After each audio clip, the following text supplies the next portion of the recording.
Hey, everybody. This is where we left off yesterday. So we left you doing levels 5, 6, and 7 there in Unit 7, Lesson 2. Once you're done with checking out 5, 6, and 7, I'd like to finish this up with one final thought. And that is about something called end user stories. An end user is the person who will use the program. Whatever you're creating, it's the person that's going to sit down and run the app that you write or run the program that you're going to write. And you want to think about it from their perspective as to what they're going to get out of it. Are they going to sit down and click on this or view that, or what's the goal of their engagement with it? And so we set this up in terms of user stories, and this is used in the industry, an opportunity for people to view this from that user's perspective, what they're going to get out of the program. And sometimes this is done in focus groups or surveys to be able to get actual kind of beta testing or to get that information, and sometimes it's just early on programmers, developers thinking about what the end user might experience. I'd like to play a quick video from code.org here about user stories, understanding kind of what the industry has to say.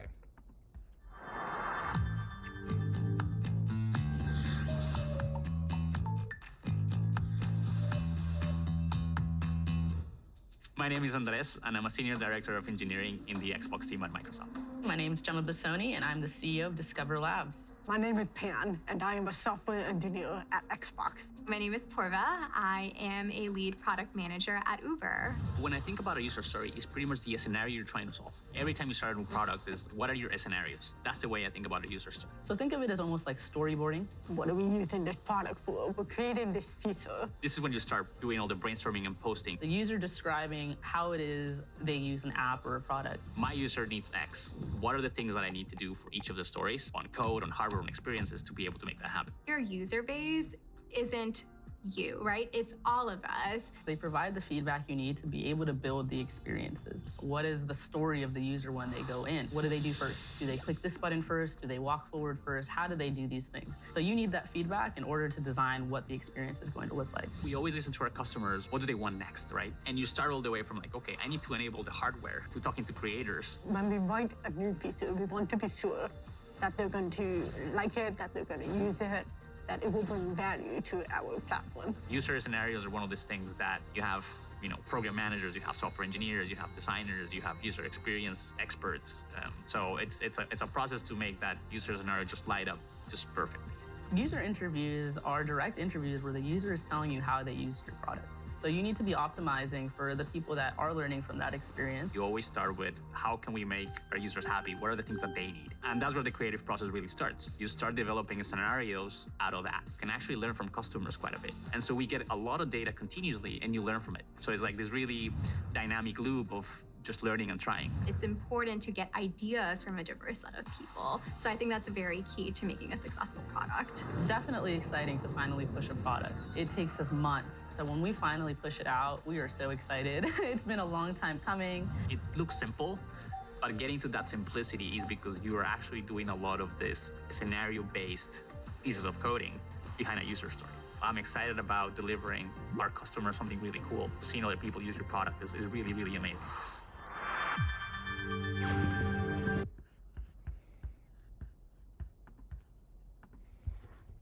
All right, so user stories might look like this here. As a food truck owner, I want to enter dessert inventory so I know which certain items are low. Or as a student, I want to organize my homework so I can manage my deadlines and projects. Or as a content creator, I want to know which posts my followers like best so I can create more posts like those.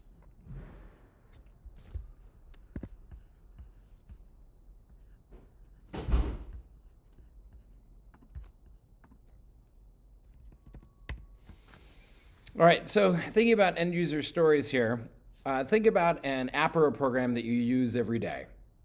Who are the end users of that app or program? Like, for instance, Google Drive. Maybe that is a program that you use here at school. Think about all the end users, whether they be students or industry people or teachers or you name it. What are their stories that they might have? What might a user story be useful for the app that you create or a program?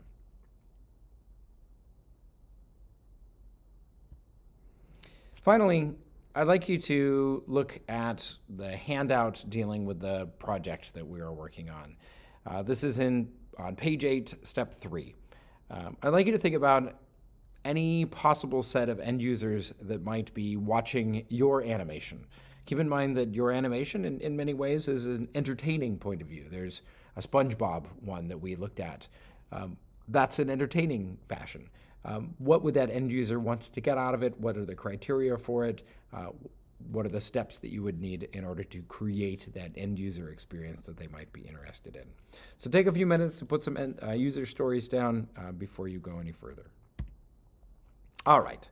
Finally, the need to knows.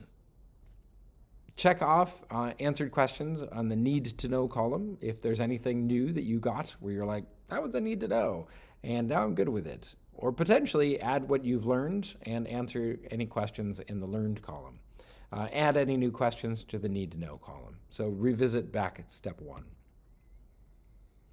right, finally, this was from yesterday and today, kind of the difference between passing primitive values and object references as parameters, and then writing stories to identify required program features. New vocabulary, we looked at end users, pass by value, which is what Java is, and then user stories. So make sure that you know those 3. All right. So now it's Wednesday. This is our new content for this time. The question becomes, how can we retrieve a club member's first and last name from their username? For example, Grace Hopper's username would be grace.hopper. So underneath, we've got string methods, index of, substring, int, beginning of index, substring, int, begin index, int, and end index.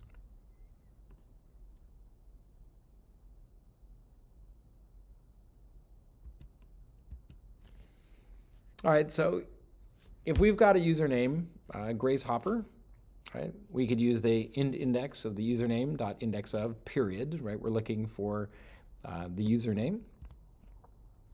That would be index 5, and then we can substring this with 0 to index, right?